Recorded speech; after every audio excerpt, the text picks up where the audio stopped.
இந்த பிரச்சனைய இத்தோட விட்டுருங்க. சொல்ல முடியாது, திரும்பவும் கூட நடக்கலாம். யாருக்கு தெரியும், உங்க வீட்டிலேயே கூட நடக்கலாம். பார்த்து பத்திரமா இருந்துக்கோங்கண்ணா. தம்பி ஒரு நிமிஷம் வா. உன்னை பார்த்த இடத்துலயே கண்ட துண்டமா வெட்டி கொல்லணும்னு தான் நினைச்சேன்.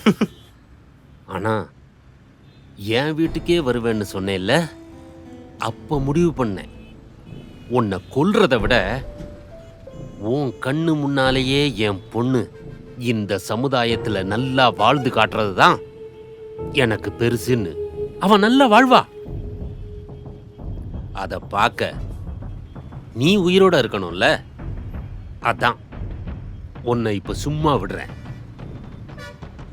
தம்பி பத்திரமா இருந்துக்க, உயிரை விட்டுறாத. இதோட ஃபுல் வீடியோ பார்க்க ஹேண்டில் கீழ இருக்க ப்ளே பட்டனை கிளிக் பண்ணுங்க.